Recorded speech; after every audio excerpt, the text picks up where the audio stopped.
Xin kính chào quý vị khán giả, chúng ta lại gặp nhau trong chương trình Tạp chí Ngân hàng phát sóng hàng tuần trên kênh truyền hình Kinh tế Tài chính VTV.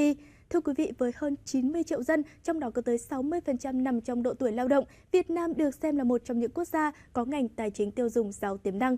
Theo báo cáo của Stopplus, giá trị của thị trường tài chính tiêu dùng Việt Nam ước đạt 1 triệu tỷ đồng vào năm 2019. Tuy nhiên, theo thống kê của Ngân hàng Thế giới, 79% người dân khó hoặc không tiếp cận được với dịch vụ tài chính chính thức. Chính vì vậy, cho vay tiêu dùng thông qua hình thức trực tuyến sẽ là giải pháp mới có khả năng giải quyết bài toán nan giải của thị trường. Và trong chương trình Tạp chí Ngân hàng tuần này, chúng tôi sẽ đưa quý vị đến gần hơn với mô hình này.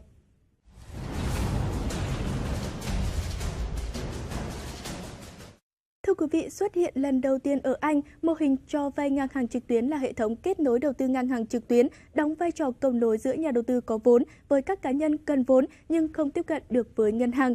Hiểu một cách đơn giản, đây là một hình thức cho vay theo kiểu Uber và Grab. Năm 2012, tổng dư nợ cho vay qua kênh P2P trên toàn cầu đạt khoảng 1,2 tỷ đô la Mỹ. Năm 2015, con số này lên tới 64 tỷ đô la Mỹ. Với tốc độ tăng trưởng như thời gian qua, dự toán đến năm 2025, tổng dư nợ cho vay qua kênh P2P trên thế giới sẽ đạt hơn 1 tỷ đô la Mỹ. Vậy phương thức hoạt động và ưu điểm rủi ro của mô hình này ở Việt Nam như thế nào? Đầu tiên xin mời quý vị cùng theo dõi phần tổng hợp ngay sau đây.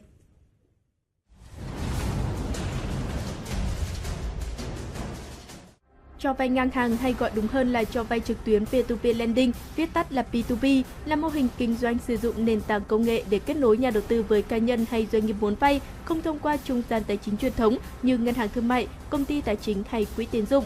Theo đó, những bên tham gia P2P bao gồm nhà đầu tư, bên cho vay, bên vay và các công ty P2P cung cấp nền tảng công nghệ kết nối và hỗ trợ bên cho vay và bên vay, gọi tắt là công ty P2P. Nhiệm vụ chính của các công ty P2P này bao gồm cung cấp nền tảng công nghệ kết nối bên cho vay và bên vay, tiếp nhận đề nghị vay vốn, thẩm định đặc điểm, năng lực, chấm điểm bên vay, quyết định cho vay và đưa ra mức lãi suất cho vay tương ứng với mức độ rủi ro thể hiện qua số điểm của bên vay, phân bổ nguồn vốn huy động được từ các nhà đầu tư để cho vay, thu hồi nợ và trả cho nhà đầu tư, kiểm tra hành vi rửa tiền, tuân thủ pháp luật và chế độ báo cáo, quản lý rủi ro bao gồm cả việc lập quỹ phòng ngừa rủi ro, đổi lại công ty P2P được hưởng phí dịch vụ từ cả nhà đầu tư và bên vay.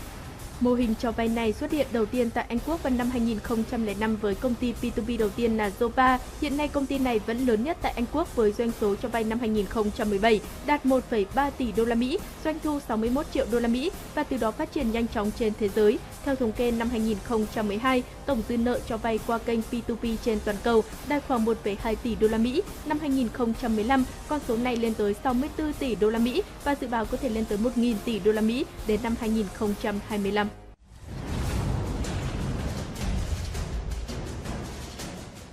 Ưu điểm chính của cho vay trực tuyến được xét trên 3 đối tượng khác nhau. Đối với bên vay, mô hình này giúp bên vay tiếp cận được nguồn vốn trong trường hợp khó tiếp cận nguồn vốn chính thức. Phí và lãi suất có thể thấp hơn so với cho vay tiêu dùng thông thường do tiếp cận trực tiếp, sử dụng nền tảng công nghệ và dựa trên dữ liệu lớn Big Data để đánh giá và giao dịch, đáp ứng nhu cầu vay nhanh hơn do thủ tục quy trình đơn giản hơn so với vay tiêu dùng thông thường, có thêm lựa chọn về vay vốn, đổi lại bên vay phải trả phí dịch vụ cho công ty P2P ngoài lãi suất vay vốn. Đối với nhà đầu tư bên cho vay, mô hình này cung cấp một kênh đầu tư góp phần đa dạng hóa danh mục đầu tư, cung cấp nguồn thu khá hấp dẫn, lãi suất thường cao hơn gửi tiết kiệm hoặc đầu tư trái phiếu thông thường. Đổi lại nhà đầu tư phải chịu rủi ro tín dụng, trường hợp bên vay không trả nợ, phải trả phí dịch vụ có thể từ 0,7 đến 1% một năm và phí quản lý tài khoản từ 1 đến 6% một năm, tùy thuộc vào quy mô và đối tượng vay cho công ty P2P. Đối với công ty P2P, đây là một lĩnh vực hoạt động mới, khai thác nền tảng công nghệ đã có, đem lại nguồn thu, đa dạng hóa hoạt động và tăng việc làm cho nhân viên. Bù lại công ty P2P phải trả đầu tư công nghệ, xây dựng đội ngũ chuyên gia tài chính và công nghệ thông tin, quản lý rủi ro, duy trì và phát triển chuyên môn, uy tín mới có thể thu hút các nhà đầu tư tham gia.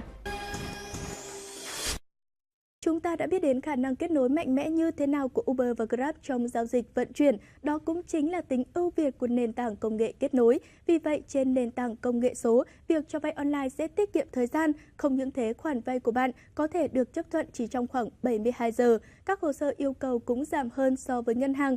Và ngày hôm nay, chúng tôi sẽ giới thiệu đến quý vị một mô hình vay như thế. Xin mời quý vị cùng theo dõi. Anh Trần Duy Tùng là nhân viên văn phòng có khoản thu nhập ổn định.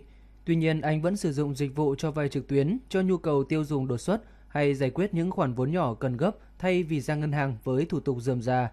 Trong khi đó, cho vay trực tuyến chỉ cần điền vài thông tin đơn giản qua app điện thoại. Theo mình đâu thấy thì có thể là sẽ sử dụng trong một vài cái dịch vụ, ví dụ như là họ tiêu dùng cá nhân hàng ngày như là đi siêu thị mua đồ, hoặc là sử dụng để vay vốn những cái khoản vốn nhỏ họ cần gấp, nên là cái này thì sẽ rất là tiện. Tại vì sau này khi mà những cái thủ tục về rườm rà khi mà muốn vay tiền qua ngân hàng ấy thì nó sẽ rất là gặp nhiều khó khăn. Còn qua cái thông tin qua cái app này thì có thể là họ chỉ cần một vài thao tác trên điện thoại của họ thôi.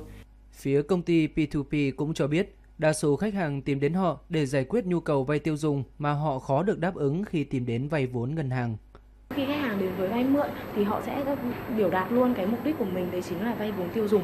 Vay vốn tiêu dùng có thể là trong trang trải trong cuộc sống, hoặc là mình có thể đối với các bạn sinh viên ấy, thì các bạn có thể nói luôn đấy là mình trang trải cho chi phí sinh hoạt cũng như là chi phí học tập của mình. Bên cạnh đó, ở chiều ngược lại, nhà đầu tư cũng sẽ được xem hồ sơ của người đi vay, lựa chọn khoản vay phù hợp với dòng tiền của mình. Bên cạnh đó, nhiều nhà đầu tư cho rằng họ lựa chọn đầu tư cho vay trực tuyến thay vì gửi ngân hàng bởi được hưởng mức lãi suất cao hơn, lại có thể sử dụng linh hoạt dòng tiền của mình thay vì phụ thuộc các kỳ hạn như tại ngân hàng. Mình làm nhà đầu tư ở vay mượn được 2 năm rồi. Đấy, thì khi mà mình bắt đầu đầu tư ở vay mượn thì mình thấy rằng là nó rất là tiện.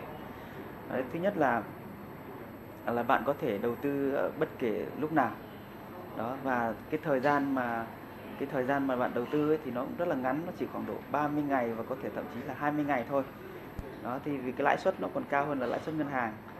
Đấy, thế và khi mà bạn thường ấy, nếu mà bạn tiết kiệm ở tài khoản ngân hàng ấy thì bạn sẽ phải có một cái kỳ hạn, và ngân hàng khi mà bạn lấy ra trước kỳ hạn thì ngân hàng họ sẽ không có khoản đầu tư, không có lãi. Thế nhưng mà ở vay mượn này thì bạn có thể thêm tiền vào, bạn có thể đầu tư tiếp tiền vào, bạn có thể nạp tiếp tiền vào cái Vimo, và cứ thế khi bạn nạp tiếp tiền vào thì bạn cứ thế bạn đầu tư. Thế và khi mà vay mượn họ giải ngân lại, họ trả tiền lãi và tiền gốc cho bạn ấy, thì bạn lại có thể sử dụng tiếp cái tiền lãi đó, bạn lại quay vòng tiếp, bạn lại đầu tư tiếp. Đấy, và số tiền đấy nó cứ được nhân lãi liên tục như thế, thì mình thấy là rất là tiện và mình sử dụng được cái đồng tiền nhàn rỗi của mình. Theo nghiên cứu của Ngân hàng Thế giới World Bank, ở Việt Nam có khoảng 79% người dân không được tiếp cận với các dịch vụ tài chính chính thức. Họ hầu hết không thể hoặc không được tiếp cận dịch vụ ngân hàng nhưng có nhu cầu rất lớn về vay mượn.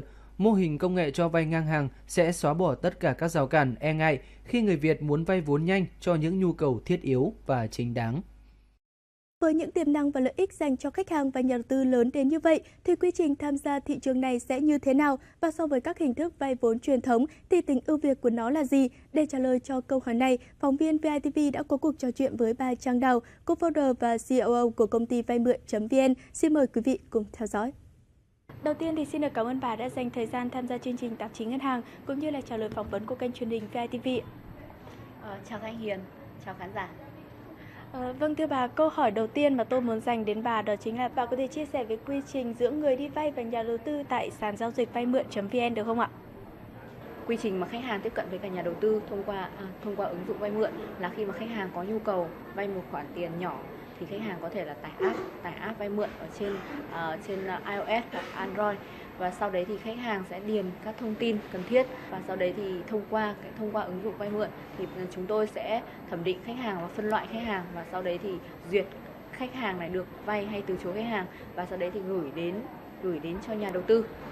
Nhà đầu tư thì cũng tương tự với người vay thôi.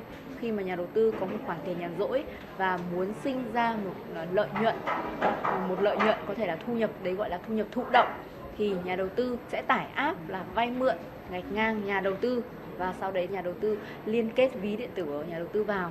Vậy vai trò của vay mượn.vn trong quy trình này là gì ạ? Vay mượn ở trong cái mô hình mà là mô hình peer-to-peer này thì đóng vai trò là một bên thứ ba để kết nối, để sử dụng công nghệ kết nối giữa người vay và nhà đầu tư.